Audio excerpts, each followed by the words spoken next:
Brand new research published just 6 weeks ago is going to make you question everything you've been told about cholesterol medication. What if I told you that the very pills designed to protect your heart might be slowly, silently erasing your memories? I'm Dr. Sosham Richard Brennan, board-certified neurologist with 28 years specializing in cognitive disorders in older adults. After treating over 15,000 seniors, I've watched this tragedy unfold hundreds of times. And I'm done staying quiet about it.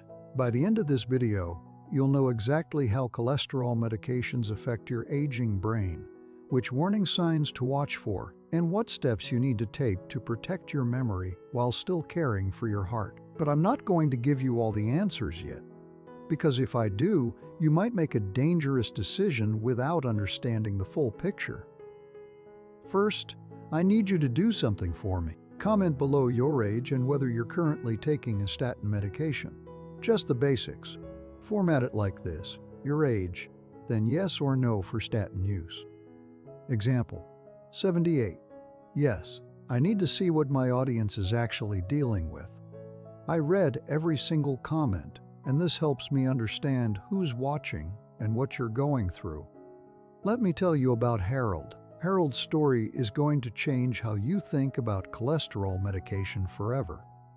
And I need to warn you right now, this story is difficult to hear, but it has a lesson that could save your mind. Harold was 77 years old when his family first noticed something was wrong. He was a retired electrical engineer from Cleveland. Brilliant man, the kind of person who could fix anything, build anything, figure out any problem you put in front of him. He'd been married to his wife Dorothy for 54 years. They had 3 grown children and 7 grandchildren who adored him. Every Sunday, the whole family would come over for dinner, and Harold would spend hours in the garage with the grandkids, teaching them how things worked, letting them help with projects, explaining the science behind everyday objects. Harold was sharp. Everyone said so. At 77, he was still doing the New York Times crossword puzzle every morning. He managed his own finances, he read 2 newspapers daily, and could debate politics with anyone. He remembered birthdays, anniversaries, the names of everyone he'd ever worked with. His memory was exceptional. He was also health conscious. He walked 3 miles every morning before breakfast. He watched what he ate. He took his medications exactly as prescribed. He went to every doctor's appointment. Harold did everything right. Then everything changed. At his annual physical in September of 2021, Harold's doctor noticed his cholesterol numbers had crept up slightly. His LDL was 142. His total cholesterol was 224. For a man his age, with no history of heart disease, these numbers were actually fairly typical, but guidelines have become more aggressive, and his doctor, a well-meaning internist following the latest recommendations, was concerned. The doctor said, "Harold, I think we need to get these numbers down. At your age, with these cholesterol levels, you're at increased risk for heart attack and stroke. I'm going to start you on atorvastatin, 40 milligrams. It's a statin, very effective, very safe. Millions of people take it." Harold trusted his doctor. Why wouldn't he? The man had been his physician for 12 years. Harold filled the prescription that same day and started taking his new pill every evening with dinner. After 6 weeks, Harold went back for a follow-up. His cholesterol had dropped dramatically, LDL down to 88, total cholesterol down to 168. His doctor was thrilled. "Perfect," he said. "This is exactly where we want you. Keep taking the medication. I'll see you in 6 months." Harold left that appointment feeling good. He was taking care of himself. He was doing everything right. His numbers were perfect. He had no idea that the medication coursing through his body was about to dismantle everything that made him who he was. Then Dorothy started noticing something strange. It was subtle at first. So subtle that she almost dismissed it as normal aging, as just Harold being Harold. He would ask her a question, and then 10 minutes later, he would ask the same question again. He would forget whether he had eaten breakfast. He would misplace his keys, his wallet, his glasses multiple times a day instead of once in a while like before. She mentioned it to him gently. "Harold, you just asked me that, remember?" He would look confused for a moment, then brush it off. "I'm just tired," he would say. "Getting old, I guess." But it wasn't just forgetfulness. His personality started to shift. Harold, who had always been patient and kind and even-tempered, became irritable. He would snap at Dorothy over nothing. He would get frustrated when he couldn't find the right word, which was happening more and more often. He would lose track of conversations, zone out in the middle of sentences, stare blankly as if he'd forgotten what he was saying. 3 months after starting the atorvastatin, Harold's daughter Rebecca came over for Sunday dinner. She hadn't seen her father in about 3 weeks because she'd been traveling for work. She was stunned by what she found. Harold couldn't remember the name of Rebecca's husband, a man he'd known for 22 years, a man who was sitting right there at the dinner table. Harold kept calling him "that fellow" and "your husband there." When Rebecca gently reminded him, he got defensive and angry. "I know his name," Harold insisted. "I'm just tired." But Rebecca could see something in her father's eyes that terrified her. Confusion. Fog. Emptiness. She pulled her mother aside after dinner. "Mom, what's happening to Dad? This isn't normal." Dorothy broke down crying. "I don't know," she said. "It started a few months ago. He's just not himself anymore." Rebecca insisted on taking Harold to a neurologist. The appointment was scheduled for 2 weeks out. In those 2 weeks, Harold got worse. He got lost driving to the grocery store, a store he'd been going to for 30 years. He forgot how to use the television remote. He couldn't remember what year it was. The neurologist ran tests, cognitive assessments, memory evaluations, brain imaging. The results were devastating. Harold scored in the range consistent with moderate cognitive impairment. His brain MRI showed no stroke, no tumor, no obvious cause for his sudden decline. The neurologist delivered the news that every family dreads. "Based on these findings," she said, "Harold appears to be in the early to moderate stages of dementia, possibly Alzheimer's disease. Given the rapid progression you've described, we should prepare for continued decline." Dorothy was devastated. Rebecca was in shock. Harold sat in the chair, looking confused, not fully understanding what was being said about him. But here's the thing. Here's what nobody thought to ask. What nobody connected. Not one person in that room asked about Harold's medications. Not one person made the connection between his cholesterol pill and his sudden cognitive collapse. Not one person considered that his dementia might not be dementia at all. Harold was started on Alzheimer's medications, donepezil, memantine, medications designed to slow the progression of a disease he may not have actually had. 6 months later, Harold was a shadow of his former self. He needed help bathing. He couldn't be left alone. He didn't recognize some of his grandchildren. He would have moments of clarity, flashes of his old self, but they became rarer and rarer. Dorothy had to hire full-time caregivers. The cost was staggering. Their retirement savings began to drain.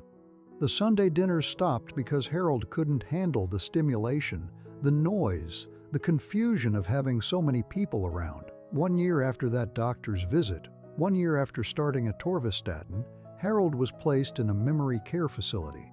He could no longer safely live at home. Dorothy visited him every day, but often he didn't know who she was. Harold died in March of 2024. The death certificate listed the cause as complications of Alzheimer's disease. But here's what I need you to understand. Here's the tragedy that haunts me. About 8 months after Harold's initial diagnosis, a new neurologist took over his case. This doctor was older, more experienced, more skeptical. She did something nobody else had done. She took a complete medication history. She looked at the timeline of Harold's decline. She noticed something that should have been obvious.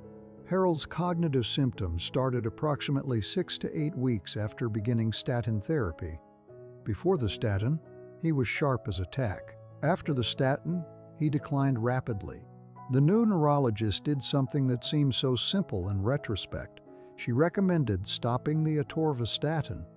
Within 3 weeks, Dorothy noticed a change. Harold seemed more present, more aware. He started remembering things again. He recognized his grandchildren. Within 2 months, Harold had recovered significantly. Not completely. The months of decline, the Alzheimer's medications, the stress, the institutionalization had taken their toll. But the man who emerged was recognizably Harold again. He could have conversations. He knew what year it was. He remembered his son-in-law's name. The new neurologist's assessment was devastating in its implications. Harold had likely experienced severe statin-induced cognitive impairment, not Alzheimer's disease, not dementia, a medication side effect.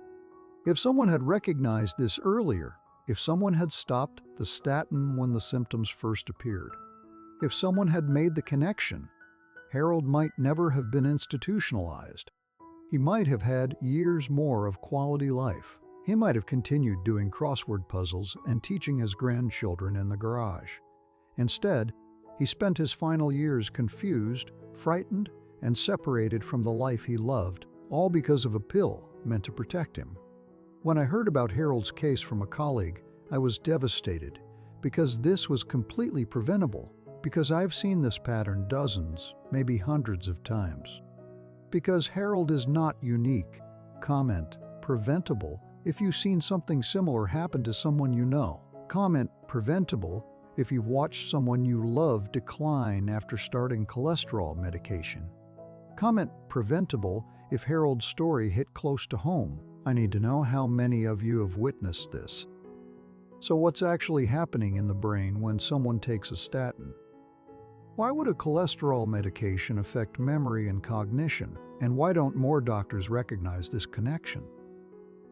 For decades, the medical establishment has pushed one message: lower cholesterol is better. Get your LDL down. Get your total cholesterol down. Take a statin. Statins save lives. Statins prevent heart attacks. Statins are safe and effective. And there's truth in this message. For certain populations, particularly middle-aged adults with heart disease or very high cardiovascular risk, statins do reduce the risk of heart attacks and strokes. The evidence for this is solid, but here's what nobody has explained clearly. Those benefits were established primarily in younger populations, and the brain of a 78-year-old works very differently than the brain of a 52-year-old. Let me explain why. Your brain is the most cholesterol-rich organ in your entire body. Think about that for a moment. About 25% of all the cholesterol in your body is concentrated in your brain. Your brain absolutely depends on cholesterol to function properly. Why? Because cholesterol is essential for building and maintaining the connections between brain cells. Every memory you form, every thought you think, every skill you learn requires your brain cells to communicate with each other across structures called synapses. These synapses are made largely of cholesterol. Think of cholesterol as the building material for your brain's communication network. Without adequate cholesterol, your brain cannot form new memories. It cannot maintain existing neural pathways. It cannot function. Now, here's where statins come in. Statins work by blocking an enzyme called HMG-CoA reductase. This enzyme is essential for producing cholesterol in the body. By blocking this enzyme, statins dramatically reduce cholesterol production. And yes, this lowers your blood cholesterol numbers. That's the whole point. But there's a problem. Some statins, particularly the fat-soluble ones like atorvastatin and simvastatin, can cross the blood-brain barrier. They can get into your brain, and when they do, they may interfere with cholesterol production in the brain itself. This is where it gets really important for seniors. As you age past 60, your brain becomes increasingly vulnerable to changes in cholesterol supply. Your blood-brain barrier becomes more permeable. Medications that couldn't easily enter a younger brain can now get through more readily. Your brain's ability to produce its own cholesterol may be diminished. There are 4 specific reasons why seniors respond differently to statins than younger adults, and every doctor should understand these. Reason number 1. Age-related changes in brain cholesterol metabolism. As you age, your brain's ability to synthesize and regulate cholesterol becomes less efficient. Adding a medication that further suppresses cholesterol production can push an already vulnerable system over the edge. Reason number 2. Increased blood-brain barrier permeability. The blood-brain barrier is your brain's security system, designed to keep harmful substances out. In younger adults, this barrier effectively blocks many medications from entering the brain. But after 70, this barrier becomes leaky. Statins that might not affect a 50-year-old's brain can freely enter a 75-year-old's brain. Reason number 3. Decreased drug clearance. Your kidneys and liver slow down with age. Medications stay in your system longer. The same dose that's appropriate for a younger person can reach much higher levels in an older person, increasing the risk of side effects. Reason number 4. Existing cognitive vulnerability. Many seniors already have some degree of mild cognitive changes, even if they're not clinically significant. Adding a medication that potentially affects brain function can accelerate decline that might otherwise have been very gradual. The research that changed everything came from a place you might not expect: the FDA itself. In 2012, the FDA added a new warning to all statin medications. They acknowledged that statins can cause memory loss, confusion, and cognitive impairment. They required manufacturers to add this information to the drug labels. This was unprecedented. The FDA, which had approved these medications and generally supports their use, was warning that they could affect your brain. But here's what most people and most doctors missed about this warning. The FDA warning acknowledged the cognitive effects but downplayed them. They said the effects were rare and reversible. They said the benefits of statins still outweighed the risks for most people. What they didn't address was the specific vulnerability of older adults. They didn't acknowledge that rare side effects become much more common when you're over 75. They didn't mention that reversible only applies if you recognize the problem and stop the medication, something Harold's doctors failed to do for months. A study published in JAMA Internal Medicine examined data from over 11 million statin users. They found that statin users had a significantly higher rate of memory problems compared to non-users. The effect was strongest in older adults and in those taking higher doses. Another study, published in the Journal of the American Geriatric Society, followed seniors over multiple years. They found that seniors who discontinued statins after age 75 actually had better cognitive outcomes than those who continued taking them, particularly if they had no history of cardiovascular disease. The Framingham Heart Study, one of the longest-running cardiovascular research projects in history, produced findings that should have changed everything. They found that in elderly populations, higher cholesterol was actually associated with better cognitive function. Yes, you read that right. Seniors with higher cholesterol had better memories, better brain function, better cognitive performance than those with very low cholesterol. This flies in the face of everything we've been told, but it makes biological sense when you understand what cholesterol does for the brain. Now, before we go further, I need to hear from you. Comment concerned if you or someone you love is over 75 and taking a statin. Comment memory changes if you've noticed cognitive changes since starting cholesterol medication. Comment your age along with your response. I'm reading every single comment, and I need to understand what you're experiencing. This information helps me help you. Now you're desperate to know whether your medication is destroying your brain. You want to know if you should stop taking your statin. You want answers. I'm going to give you answers. But first, we need to look at what the research actually shows. Because if I just tell you to stop your medication without context, you might do something dangerous. You might stop a medication that's actually helping you, or you might continue a medication that's hurting you. We need the full picture. Let me walk you through the three most important things you need to understand about statins and cognitive function in seniors. First, not all statins are equal when it comes to brain effects. This is crucial information that most doctors never explain. Statins come in two basic types: fat-soluble and water-soluble. Fat-soluble statins, like atorvastatin, simvastatin, and lovastatin, can more easily cross the blood-brain barrier. They're called lipophilic. They dissolve in fat, and your brain is largely made of fat. Water-soluble statins, like pravastatin and rosuvastatin, are called hydrophilic. They don't cross into the brain as readily. They do most of their work in the liver and bloodstream. The research suggests that lipophilic statins are more likely to cause cognitive side effects than hydrophilic statins. If you're taking atorvastatin or simvastatin and experiencing memory problems, switching to pravastatin might allow you to continue getting cardiovascular benefits while reducing the risk to your brain. This is exactly what I've done with many of my patients. We don't necessarily stop statin therapy entirely. We switch to a brain-friendlier option. Second, dose matters enormously. Harold was started on 40 milligrams of atorvastatin. This is considered a moderate to high dose. For a 77-year-old with no history of heart disease, this was aggressive treatment. Research shows that higher statin doses are associated with higher rates of cognitive side effects. This makes sense pharmacologically.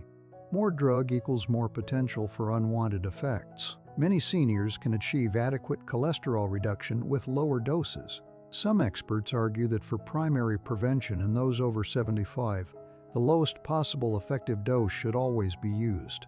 Third, the benefit-risk equation shifts dramatically after 75.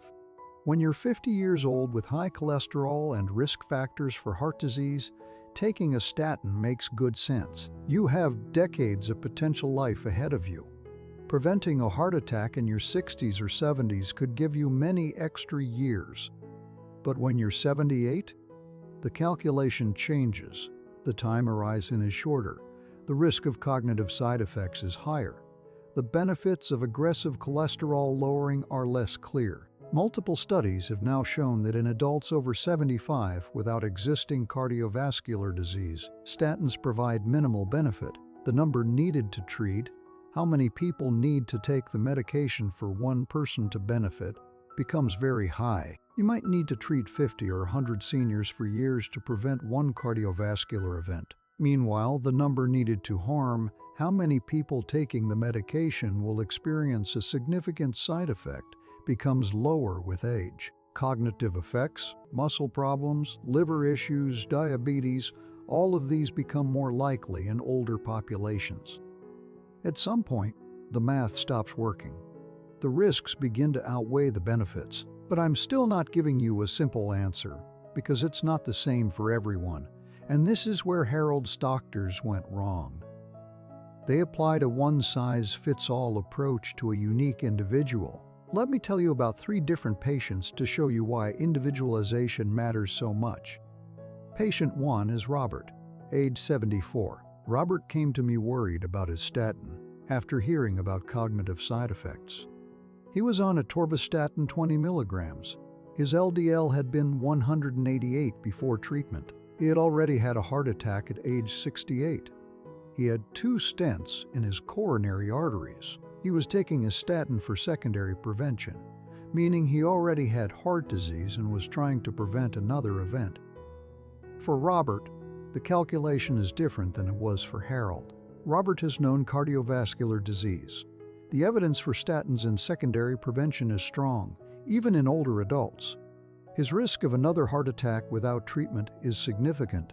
For Robert, I recommended continuing his statin, but monitoring closely for any cognitive changes. We discussed switching to a water-soluble statin like rosuvastatin if any concerns arose. His heart disease meant the benefits likely still outweighed the risks, but we needed to stay vigilant. Patient 2 is Margaret, age 79. Margaret had never had a heart attack or stroke. She had no diabetes. Her blood pressure was well controlled. Her only risk factor was an LDL of 145, and her doctor had started her on simvastatin 40 milligrams 2 years earlier. Margaret came to me because her daughter, a nurse, had noticed subtle memory changes. Margaret was repeating herself more. She was having trouble following complex conversations. She had always been sharp, and now something seemed off. For Margaret, the equation was very different from Robert. She had no cardiovascular disease. She was taking a high dose of a lipophilic statin purely for primary prevention. Her actual risk of having a heart attack in the next 5 years, even without treatment, was relatively low. We gradually tapered her simvastatin over 2 months, then stopped it entirely. Within 6 weeks of discontinuation, her daughter reported that the old Margaret was back. Her cognitive symptoms had been medication-induced, and they resolved when the medication was removed. Margaret's cholesterol went back up. Her LDL rose to 150. Her doctor wanted to restart a statin. I recommended against it. For a 79-year-old with no heart disease, an LDL of 150 poses far less danger than a medication that was clearly affecting her brain. Patient 3 is William, age 83. William was in a complicated situation. He had mild cognitive impairment already, diagnosed 2 years before I saw him. He was also taking atorvastatin for primary prevention, started by his previous doctor 4 years earlier. His family wanted to know, was the statin making his cognitive problems worse? Should they stop it? This is the most difficult situation. William already had brain changes before I could evaluate him.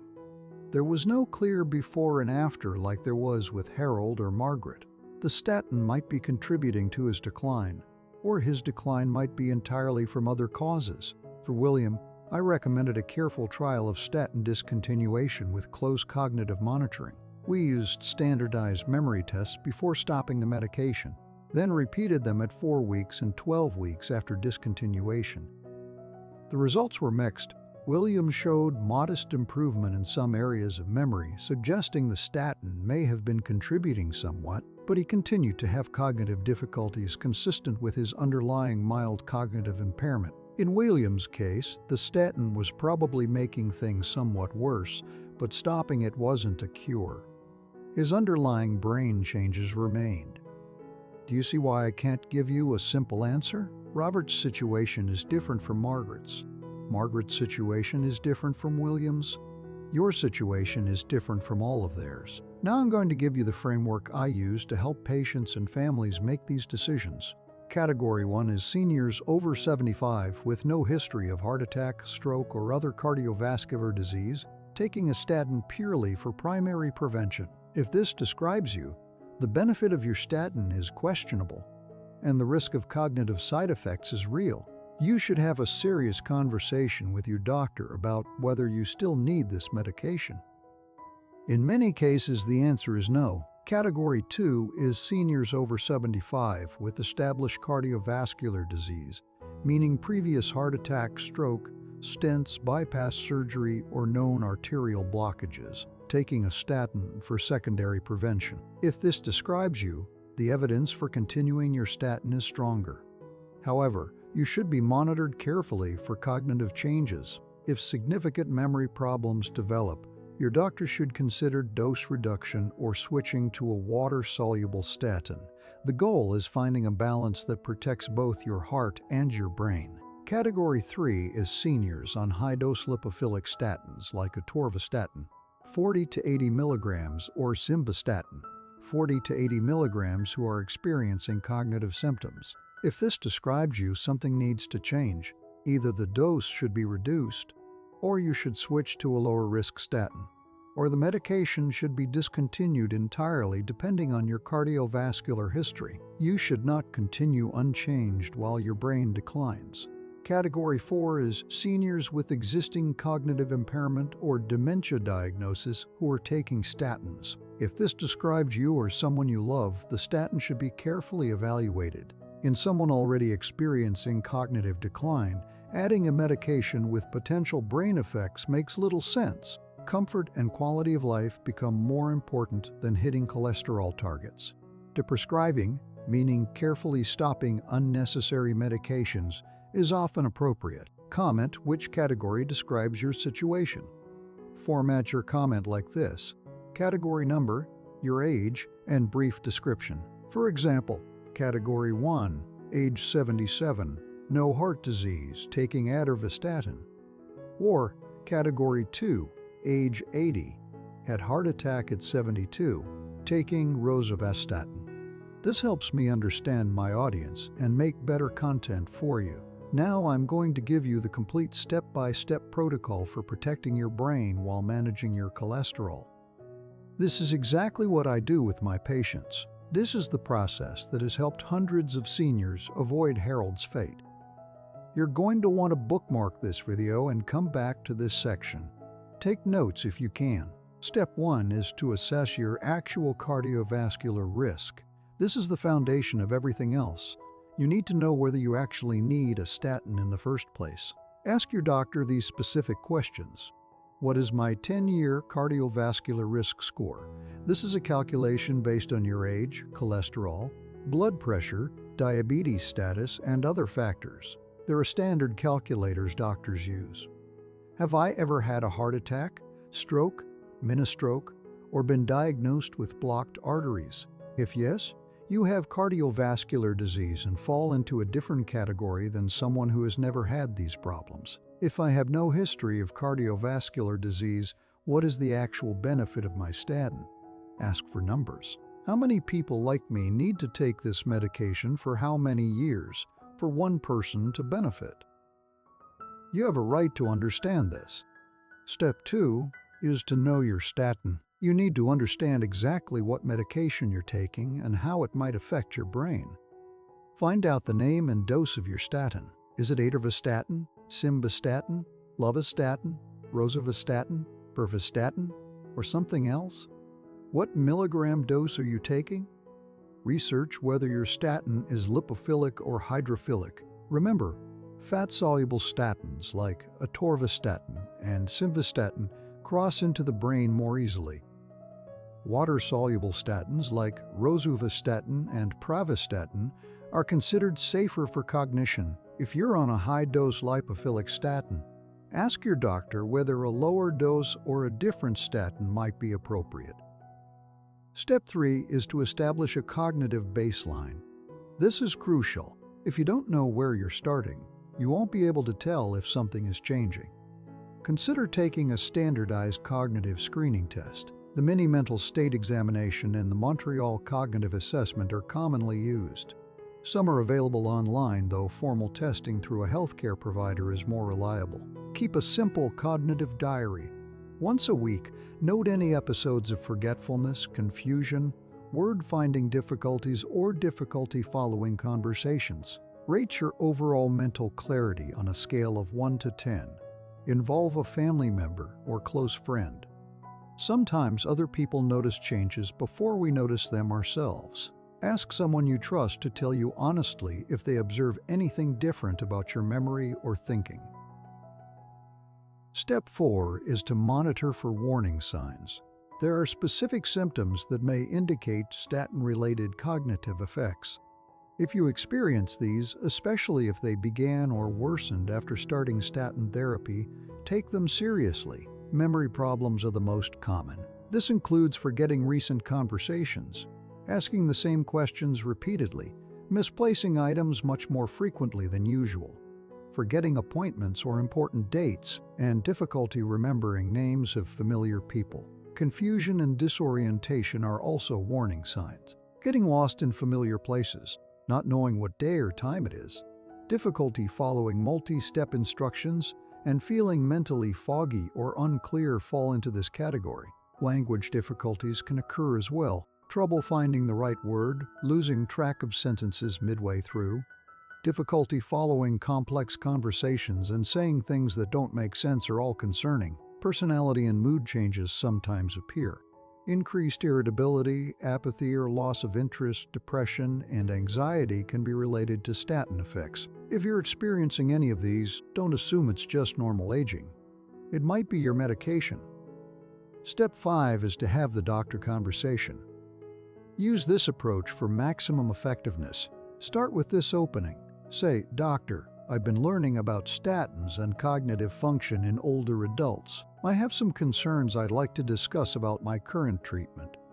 Then present your information. Explain your cardiovascular risk profile as you understand it. Explain what type of statin you're on and the dose. Describe any cognitive symptoms you've noticed with specific examples and timing. Ask these key questions. First, given my age and cardiovascular history, what is the actual evidence that I benefit from statin therapy? Second, are there ways to reduce my cognitive risk while still managing my cholesterol, such as switching to a different statin or reducing my dose? Third, if I'm concerned about cognitive effects, what is a safe protocol for reducing or stopping my statin, and how would we monitor for problems? If your doctor dismisses your concerns without seriously engaging with them, consider getting a second opinion. You might specifically ask for a referral to a geriatric medicine specialist, someone who understands the unique considerations of treating older adults. Step 6 is to consider a medication trial if appropriate. In some cases, a carefully monitored discontinuation trial can help determine whether your statin is affecting your cognition. This must only be done under medical supervision. Never stop a statin on your own, especially if you have cardiovascular disease. The basic approach is this: document your cognitive function before any changes using standardized testing or detailed symptom tracking. Then, with your doctor's guidance, gradually reduce the statin dose over several weeks. Monitor your cognition carefully during this period. If cognition improves without adverse cardiovascular effects, this suggests the statin was contributing to your symptoms. If cognition doesn't change, other causes should be investigated. In some patients, like Margaret, the results are dramatic. Stopping the statin brings clear cognitive improvement within weeks. In others, like William, the picture is murkier. Either way, you gain valuable information. Step 7 is to implement ongoing monitoring. Whether you continue your statin, switch to a different one, reduce your dose, or stop entirely, ongoing monitoring is essential. If you continue statin therapy, check your cognitive function formally at least once a year. Keep your symptom diary going. Ask family members to alert you to any changes they notice. If you reduce or stop your statin, monitor your cholesterol levels every 3 to 6 months initially. Watch for any cardiovascular symptoms like chest pain or shortness of breath. Continue cognitive monitoring to see if improvements are sustained. Remember that situations change. What's right for you at 78 might not be right at 83. Revisit the decision periodically. Now let me address the questions I hear most often about this topic. The first common question is this: "But my doctor says high cholesterol causes heart attacks. Isn't it dangerous to have higher cholesterol?" Here's the balanced answer.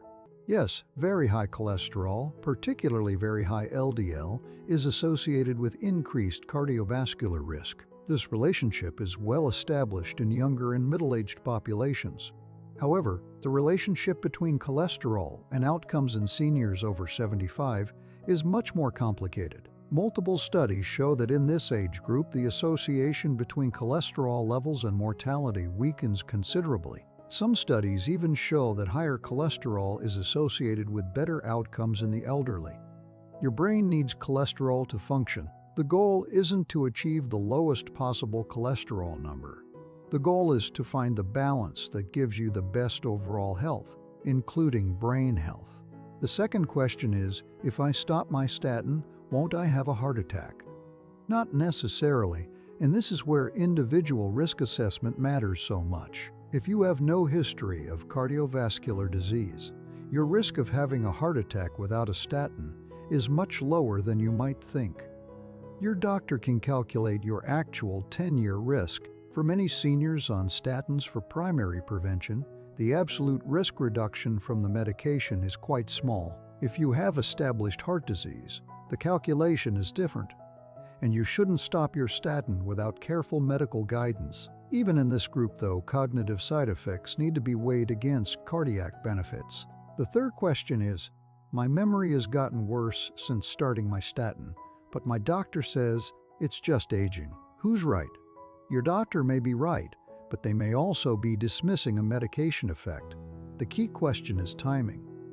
Did your memory problems start or worsen after beginning statin therapy? If there's a clear temporal relationship, medication effect is a real possibility.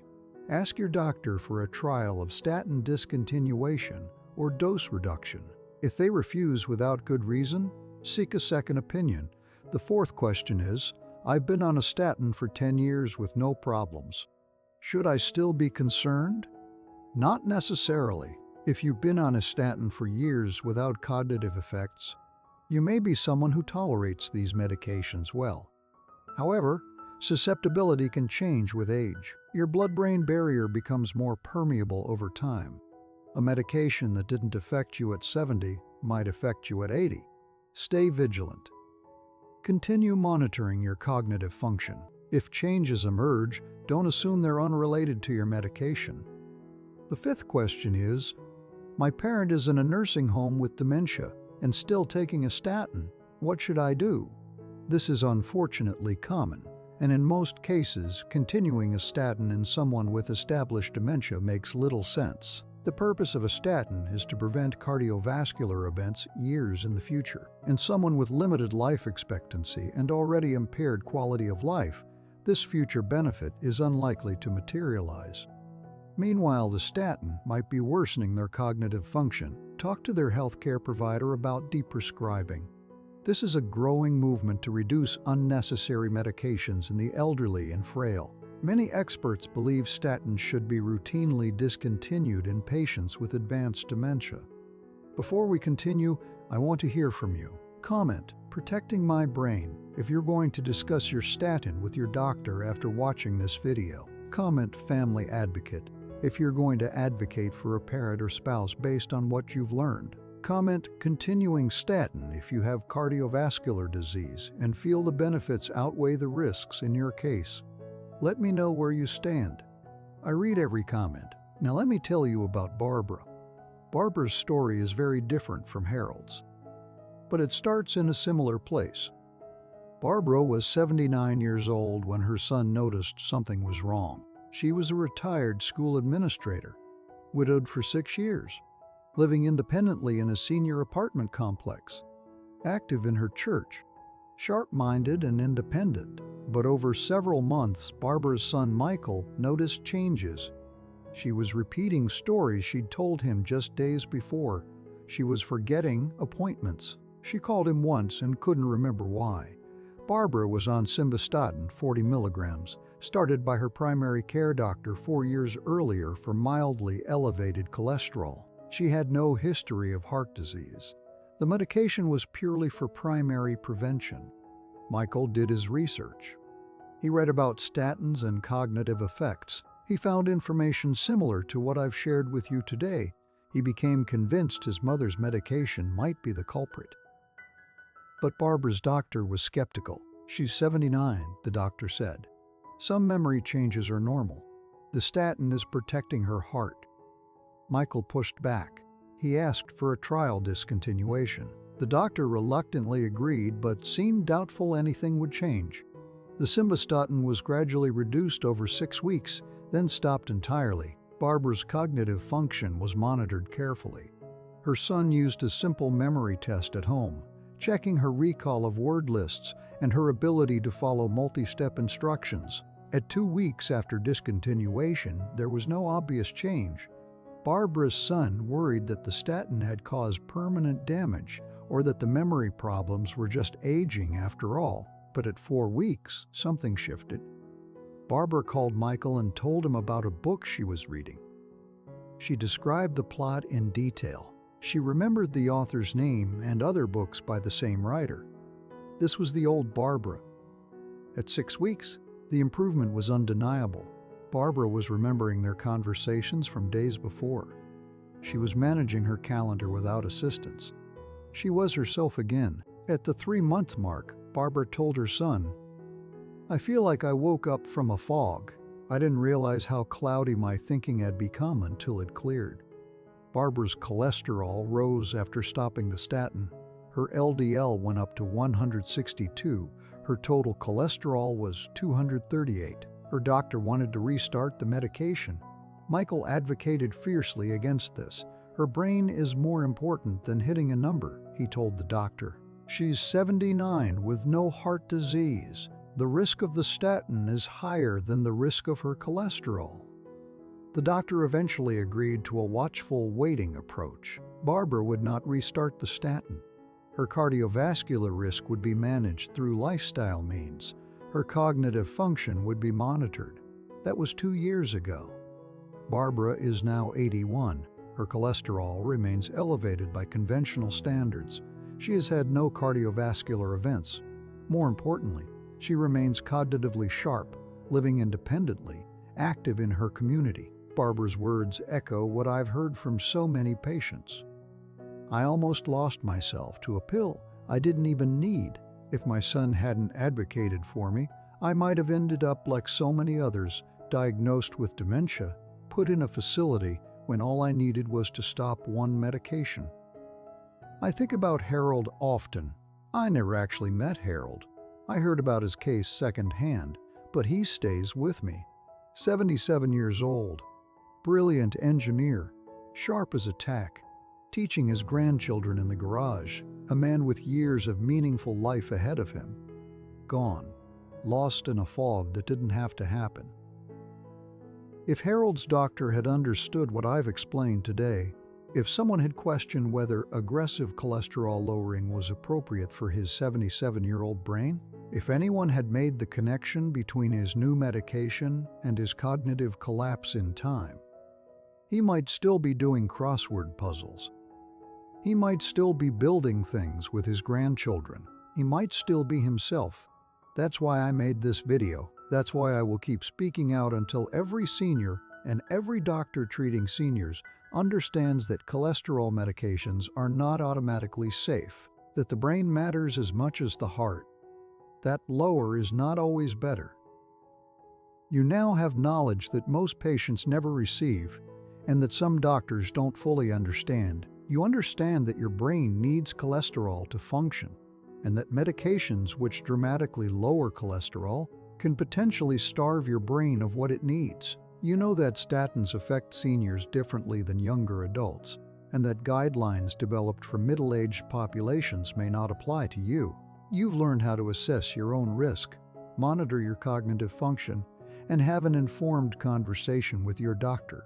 You understand that the type of statin, the dose, and your individual cardiovascular history all matter in determining whether the benefits outweigh the risks. You can now advocate for yourself or for someone you love. This is power. This is the kind of information that changes outcomes, that protects minds, that saves lives. But information is only power if you act on it. Here's what I want you to do this week.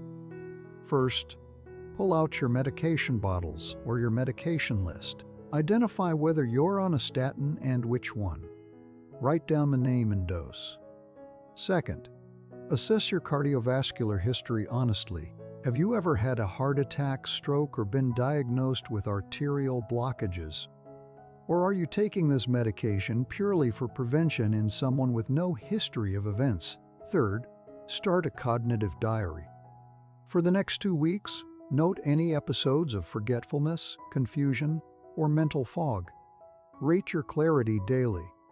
Fourth, talk to a family member or close friend. Ask them honestly if they've noticed any changes in your memory or thinking, particularly changes that might correspond to when you started your medication. Fifth, schedule an appointment with your doctor. Bring your information. Use the conversation script I provided. Ask the hard questions. Advocate for yourself. And if something feels wrong, if you're experiencing memory changes and no one will take you seriously, get a second opinion. Find a geriatric medicine specialist. Find someone who understands that protecting your brain is as important as protecting your heart. Before you go, I need you to do 3 things. First, subscribe to this channel. Click the subscribe button right now and turn on notifications. My mission is to help seniors live healthier, longer, more independent lives by giving you information that protects both your body and your mind. Every week, I share evidence-based content on the issues that matter most to adults over 60. Medications, memory, brain health, independence. If this video helped you, there's more coming. Subscribe so you don't miss it. Second, share this video. Right now, while it's fresh in your mind, think of someone who needs to hear this. Your spouse, your siblings, your friends over 60, your children who help manage their parents' health care, anyone who's taking a statin or has a loved one on one. Copy the link, send it to them, post it on Facebook, send it to your family group chat. This information could protect someone's mind. It could prevent another Harold. Don't keep it to yourself. Third, leave a comment. I read every single comment, and I want to hear from you. Comment one of three things. Brain protection priority if this video changed how you think about cholesterol medication. Taking action if you're going to talk to your doctor or monitor your cognitive function. Sharing now if you're sending this video to someone who needs it. Let me know where you are in this journey. Thank you for watching until the end. Thank you for caring about your brain enough to spend this time learning something that could protect your most precious asset, your mind, your memories, your identity. Remember this, your brain is not just an afterthought in your medical care. It is the seat of everything that makes you who you are. Every memory of your children and grandchildren, every skill you've developed over a lifetime, every conversation, every recognition of a loved one's face, every moment of clarity and connection. A cholesterol number is just a number. Your mind is everything. You deserve health care that protects your whole self, heart, and brain together. You deserve to be informed about the risks of every medication you take. You deserve to make decisions based on complete information, not just pharmaceutical guidelines designed for younger populations. You are your own best advocate. Now, you have the tools to do it. I'll see you in the next video.